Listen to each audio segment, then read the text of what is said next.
Hi மக்களே, வணக்கம். தயவு செஞ்சு டிவிக்கு ஓட்டு போடுங்க. தமிழக வெற்றி கழகம் வெற்றி பெறணும்.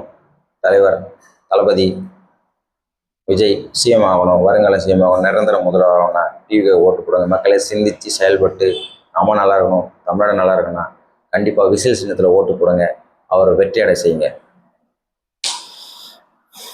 இந்த டைம் என்ன பார்க்க போறோம்னா, விடுதலை சிறுத்தை கட்சி திருமாவளவன் ஒரு ஜாதி வெறியன். திருமாவளவன் தாழ்த்தப்பட்ட ஜாதி வெறியன், தாழ்த்தப்பட்டவரோட அம்பேத்கர்னு சொல்றாங்க.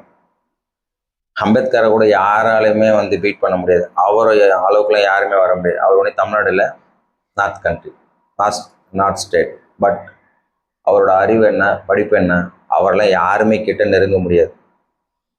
அவ்வளோ ஏழ்மையான விஷயத்துல அவரோட ஹிஸ்ட்ரி பார்த்தா அவ்வளோ ஏழ்மையாக இருந்து படித்து முன்னேற்றம், படிப்பு படிப்பு படிப்பு, மக்கள் மக்கள் நம்ம சொல்லிட்டு அவர் படித்த படிப்பு யாராலுமே இப்போ படிக்க முடியாதுன்னு வச்சுக்கலாம்.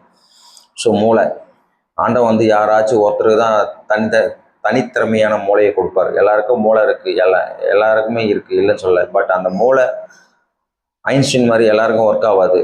இப்போவும் ஆராய்ச்சி பண்ணிட்டு தான் இருக்காங்க.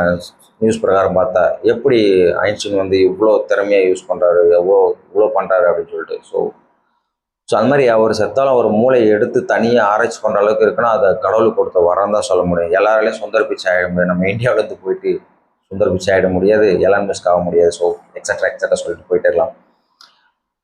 அந்த மாதிரி ஒரு தாழ்த்தப்பட்ட ஜாதிக்காக போராட்டம் நடத்தி கட்சி ஆரம்பித்து எம்எல்ஏ ஆகி இன்னைக்கு அமைச்சராக இருக்காருன்னா பெரிய விஷயம் தான், நான் இல்லைன்னு சொல்லலை. இந்த சீமா டம்மி பீஸ் மாதிரி இல்லாமல் ரொம்ப கத்தி பேசாமல் இவர் நல்ல மக்களுக்காக தந்திரமாக இருந்து அவரோட ஜாதியை வச்சு அப்படியே முன்னேற்றமாகி இன்னைக்கு அமைச்சராகி இன்னைக்கு டிஎம்கே கூட்டணி இருக்காரு. பட் என்னன்னா, விடுதலை சிறுத்தை கட்சி எம்எல்ஏ இந்த தொகுதி நல்லது பண்ணாரு, இவரு திருமாவளவன் நல்லது பண்ணாரு அப்படின்னு ஒரு ஹிஸ்ட்ரி கூட நான் படிக்கல, கேள்விப்படலை. எந்த தொகுதியில் எம்எல்ஏ இருக்காங்கன்னே தெரியல. விடுதலை சிறுத்தை கட்சி எம்எல்ஏக்கள் எங்கே இருக்காங்கன்னே தெரியல. சீமா எங்கே கத்தியும் கிடக்குறாரோ அது மாதிரி எங்கேயுமே இவங்க கத்தவும் இல்லை. இவர் எங்கேயுமே கத்தவும் மாட்டார். எங்கன்னா பொறுப்பாக ஒரு எங்கன்னா போவார், வருவார், ஒரு மீட்டிங்கு கொடுப்பாரு, எங்கன்னா ப்ரெஸ் மீட் பேசுவார், அவ்வளோதான். நான் ஒரு அம்மா பேசிட்டு போயிடுவார். யாருமே ரொம்ப பொலிட்டிக்காக திட்டவும் மாட்டார். ஒரு குட் லீடர், நான் இல்லைன்னு சொல்லலை. பட் இவர் சேர்ந்த இடம் தான் தப்பு. மேபி ஒருவேளை இவர் கட்சி ஆரம்பிச்ச ஸ்பீடில் இவர் நல்ல கட்ஸான ஆள் தான், நான் இல்லைன்னு சொல்ல மாட்டேன். கலைஞர் இருக்கும்போதும் சரி, ஜெயலலிதா இருக்கும்போதும் சரி, கட்சி ஆரம்பித்து டாப்பில் வந்த ஒரு தைரியமான ஆள் தான். அப்போயே எம்எல்ஏ அதுமாரி ஆகிட்டார். பட் ஜாதியால் அப்படியே ஆகிட்டார், அப்படியே ஓட்டு போட்டு அப்படியே ஆகிட்டார். பட் ஜாதி caste is a doesn't matter, கொள்கை இஸ் அ டசன்ட் மேட்டர். மக்களுக்கு எவன் நல்லது பண்ணுறானோ அவன் தான் தலைவன். ஸோ இவர் இப்போவும் எனக்கு தெரியல எந்த இடத்துல ஒரு எம்எல்ஏ இருக்கார், எந்த ஒன்று சொல்கிறது. அவுட்டர் தான், சென்னையில். ஸோ இவர் நல்ல லீடர் தான். பட் ஆனால் சேராத கூட்டணியை கூட சேர்ந்து பேஸ் பண்ணிட்டார். இவரோட தனித்திறமையான பிரச்சனை என்னன்னா, இவருக்கும் நோ ஃபேமிலி மீன்ஸ் கல்யாணம் பண்ணல, அப்புறம் எங்கேருந்து குழந்தை குட்டிலாம் கல்யாணமே பண்ணிக்கல, அப்படியே தனிமையாக எதிர்த்து அப்படியே போகிறாரு அவர்னு வச்சுங்களேன். அட்லீஸ்ட் வாஜ்பாய் ஏதாவது பிரதமர் ஆகிட்டு அப்படியே போனார். இவர் ஒன்லி எம்எல்ஏ அமைச்சர் அப்படியே தான் போகிறாரு. கூட்டணி வச்ச இடம் சரியில்லை. டிஎம்கே பிடிக்கும், நான் பிடிக்கலாம் சொல்ல வரல, ஆன்ஸ் ஆஃப் டைம். ஆனால் ஊழல், ஏன்னா வேறு கட்சி இல்லை, என்ன பண்ணுறது, வேறு யாருக்கு ஓட்டு போடுறதாமே டிஎம்கே ஓட்டு போடுவார். ஆனால் இப்போ அப்படி இல்லை, டிவிகே விஜய் வந்துட்டார், அவருக்கு தான் ஓட்பார் விஜய் சார். ஒரு தனி மரியாதை வரணுமா? யாராக இருந்தாலும் பேசும்போது எவனா அவனான்னு சொல்கிற மாதிரி அவரா அப்படின்ற மாதிரி நீங்கள் நிற்கணும். விடுதலை சிறுத்தை கட்சி சீமான் ஓகே தான், சாரி, விடுதலை சிறுத்தை சீமான் சொல்லிட்டேன். இவர்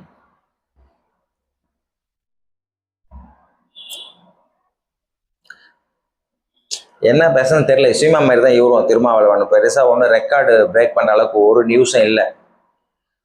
மக்கள் கூட்டணி இருந்தார், அமைச்சரானார், போனார், வந்தார், எம்எல்ஏ, அவ்வளோதான், எக்ஸட்ரா. பட் பொட்டி நிறைய பணம், அது மட்டும் நிச்சயம். ஏன்னா நிறைய சீட்டு கேட்டாங்களா, 8 சீட்டு, 8 சீட்டு 10 சீட்டு சம்திங் கொடுத்தாங்க. எல்லாம் தனித்தனி பிரித்து விட்டாச்சு, அவங்க போகிறாங்க.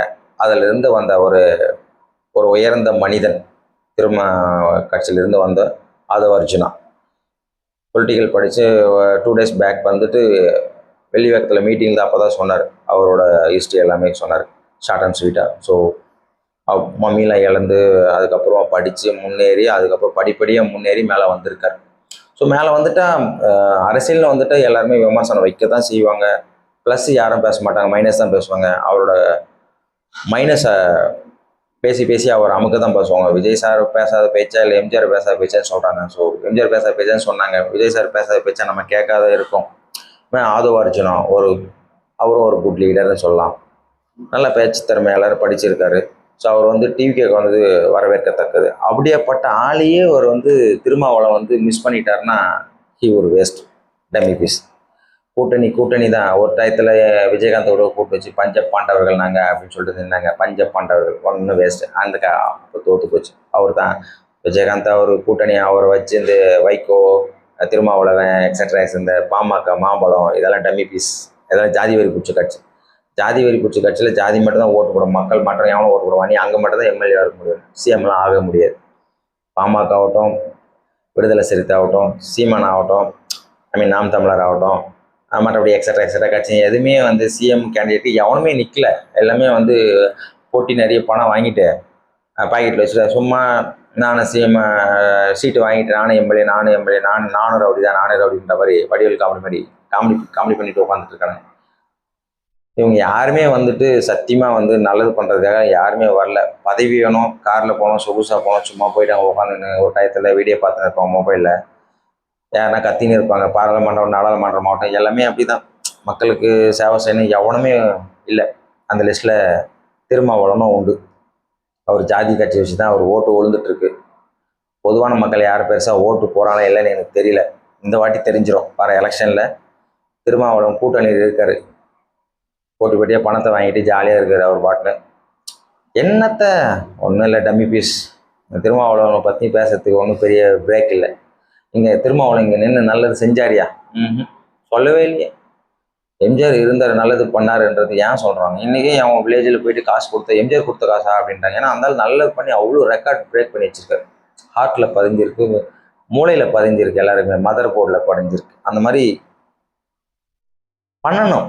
ஹிட்லர்னா ஐயோ அந்தால கொடுமையாக ஆட்சி பண்ணுவோம். ஆனால் 2ஆம் உலக போரில் அந்த அளவு தான் வந்துச்சுன்னு சொல்கிறாங்க. ஸோ அந்த மாதிரி ஏதோ ஒரு நல்லவனாக இருக்கணும், மனுஷனாக இருந்தால் ஒன்றும் நல்லவனாக இருக்கணும், இல்லைன்னா கெட்டவனாக இருக்கணும். எதுவுமே இல்லாமல் வேஸ்ட் பீஸ். சீமா மாதிரி சும்மா கத்தின்ட்டு ட்ரெயினில் அடிப்படி சாகக்கூடாது. ஒழுங்காக ஒரு பதவி கிடச்சிதுன்னா டிஎம்கேலேருந்து ஜெயிக்கிறியோ இல்லை ஏதோ ஒன்று ஜெயிக்கிற ஒரு பதவி கிடச்சா இறங்கி ரெக்கார்டு பிரேக் பண்ணையா. அடுத்து சிஎம் நானும் நிற்கிறேன்னு சொல்லிட்டு தனித்து அந்த திராணி தெம்புலாம் வந்து திருமாவளவன் கட்டி கிடையாது. இவரை பற்றி பேசுனது வேஸ்ட்டு. ஒரு ரெக்கார்டு பிரேக்கும் இல்லை. இதுவும் ஒரு கூட்டணி ஊடுற ஒரு மட்டை தான். தேன்கூடு மாதிரி தான். எல்லாம் சும்மா பையன்னு கத்தி கிடப்பாங்க. தேனை அவனும் நக்கிட்டு போயிடுவான், சாப்பிட்டு போயிடுவான். இவர் எல்லாமே வந்துட்டு டிஎம்கேக்கு வின் பண்ணணும் உதயசூரியன் ஓட்டு போடுங்க, உதயசூரியன் ஓட்டு போடுவோம் சொல்லிட்டு சும்மா கேட்டுன்ட்டு என்னது பானை சின்னமாக வருது. பானை சின்னம் எங்கே இருக்குதுன்னே தெரில. எல்லாமே வந்து உதயசூரியன் தான் போட்டிடுறானுங்க. பானை சின்னம் எவனும் ஓட்டு போட மாட்டான். ஒன்று விசில் சின்னம், இன்னொன்று சூரியன், இன்னொன்று ரெட்டலை. இது 3 தான் தமிழ்நாடோட இப்போதைக்கு ஃபேமஸ். மற்றபடி நாம் தமிழர் விவசாயி, இவரோட பானை, திருமாவளவன் பானை, மாம்பழம் எப்போயும் நசி பிசி போட்டாச்சு. ஸோ அதனால் அந்த மக்களே யோசிங்க, திருமாவளவனும் வேஸ்ட்டு. அந்தால் சப்போர்ட்டில் எவன் நிற்கிறானோ எந்த தொகுதியில் மக்களை வெறுத்துட்டு டிவிக்கு ஓட்டு போடுங்க. அதான் நான் சொல்லுவேன். எனக்கு தெரிஞ்சு நீங்கள் எவனால எப்படி பேசுகிறா கூட நீங்கள் நினைக்கலாம். பட் என்னோட மைண்டில் தோணுதை நான் சொல்ல வரேன். மக்களுக்காக எவன் குரல் கொடுக்குறானோ அவன் தான் தலைவர். மக்கள் பணத்தை எவன் சுரண்டானோ அவன் தலைவன் கிடையாது. அநியாய தலைவன், கொள்ளடிக்கிற தலைவன். அவன்லாம் வந்து திருட்டு திமுக ஏடிஎம்கே மாதிரி தான். ஏடிஎம்கவும் ஒரு தீய சக்தி தான். அது ஒன்றும் நல்ல சக்தியெலாம் கிடையாது. எம்ஜிஆர் இருக்கும்போது நல்ல காட்சி, அவரும் செத்துட்டாங்க. ஜெயலலிதா இருக்கும்போது ஓகே. பட் இப்போ எடப்பாடி தீய சக்தி தான். அதுவும் ஊழல் கேஸை சமாளிக்கணும், கேஸ் வரக்கூடாது, திகார் ஜெயிலுக்கு போகக்கூடாதுன்னு சொல்லிட்டு தான் வந்து பிஜேபி கூடவே அவர் கூட்டணி வச்சிருக்காரு மிஸ்டர் எடப்பாடி. இல்லைன்னா அவர் தைரியமான ஆளாக இருந்தால் ஜெயலலிதா என்ன சொன்னாங்க? பிஜேபி கூட ஒரு காலமும் ஏடிஎம்கே கூட்டணி போவாதுன்னு அறிவிச்சாங்க. ஆனால் அவங்க செத்த பிறகு அந்த வார்த்தையை மீறி இந்த ஆளு கூட்டணி வச்சிருக்கான்னா இவன் தப்பிக்கணும். சுயநலம். மக்களை பற்றி யோசிக்கல, கட்சி பற்றி யோசிக்கல, சுயநலம். அவரோட கட்சியில் 50 வருஷமா என்னவோ சொல்கிறாரு. யார்? செங்கோட்டையன். அவரையே தூக்கி போட்ட அந்த ஆள், ஓபிஎஸ் கூட இருந்த ஆள், அவர் சிஎம் வந்து இவன் டெப்டி சிஎம், அந்த ஆளையும் தூக்கி போட்ட இந்த ஆள் நல்லவனா? அப்போ இந்த ஆளும் தீய சக்தி தானே. செங்கோட்டையனை இன்னைக்கும் கொண்டாடுறாங்க அவரோட தொகுதியில். இன்னைக்கு எலெக்ஷன் அறிவித்தார் தலைவர், சாரி எலெக்ஷன் நாமினேஷன் சொன்ன அவருக்கு ஒரு சீட்டு அவங்க ஏரியா பேர் சொல்லி சொன்னார். அவ்வளோ கரகோஷம். அவர் ரோட்டில் போனால் அவ்வளோ கரகோஷம். அவர் பார்க்காத எலெக்ஷன் இல்லை, தலைவர்கள் எம்ஜிஆர்லேருந்து. அவர் போடாத மீட்டிங் கிடையாது, பேசாத பேச்சு கிடையாது செங்கோட்டையன்ஸ். ஸோ இப்போ இருக்கிற 2K கிட்ஸ்லேருந்து ஜென்ஸ்லேருந்து எல்லாமே வந்து ஜென்ஸ் ஓட்லேருந்து எல்லாமே அவரை லைக் பண்ணுறாங்க. அவங்க தொகுதியில் லைக் பண்ணுறாங்க. மற்ற தொகுதி விடுங்க, அவங்க தொகுதியில் லைக் பண்ணி அவரு கண்டிப்பாக மறுபடியும் அகைன்ஸ் 9 முறை ஏதோ எம்எல்ஏ ஆகும். யாரால முடியும் 9 முறை எம்எல்ஏ ஆகிறதுலாம் சும்மாவா? ஸோ அப்படிப்பட்ட ஆளையே இந்த ஆள் ஓரம் கட்டிவிட்டான் எடப்பாடி. ஸோ சீமானும் அப்படி தான் வேஸ்ட் பீஸ். ஸோ சரி விடுங்க, திருமாவளவனை பற்றி பார்ப்போம். திருமாவளவன் ஒரு டம்மி பீஸ், டிஎம்கே கூட்டணி, அவ்வளோதான். சும்மா பணத்தை வாங்கிட்டு ஜாலியாக சும்மா ஜாதி ஓட்டு. இன்னும் எத்தனை நாளைக்கு தான் ஜாதி ஜாதின்னு சொல்லிட்டு தெரிவாங்க இந்த சீமா. அப்புறம் இந்த வன்னியர் கூட்டத்தோட தலைவன் ராமதாஸ், பாவம் அவரே நல்லவர். அன்புமணி ஒஸ்ட்டு, இருக்கிறதே நம்பர் 1 ஒஸ்ட்டு. பொட்டி வாங்கிட்டு பொண்டாட்டிக்கு ஒரு சீட் கொடுத்து வச்சுக்கிற தர்மபுரியில் தேவையா? பொண்டாட்டிலாம் எங்கே இருந்துச்சுன்னே தெரியாது. சேமியா எங்கே இருந்ததுன்னே தெரியாது. அங்கேயும் ஜாதி ஓட்டு தான். இந்த ஜாதி ஓட்டு வச்சு ஓட்டு வாங்குற பயலுங்களாம் வேஸ்ட். மக்களுக்காக எவன் நிற்கிறானோ அவன் தான் கெத்து, மற்றதெல்லாம் வேஸ்ட். ஸோ மக்களே, திருமாவளவன் பற்றி பெருசாக பேச ஒன்றும் இல்லை. ஸோ ஓட் ஃபார் டிவிகே, தமிழக வெற்றி கழகம் விசில் சின்னம். ஓட்டு அழியுங்கள், வருங்கால முதல்வராக்குங்க, நிரந்தர முதல்வராக்குங்க விஜயை.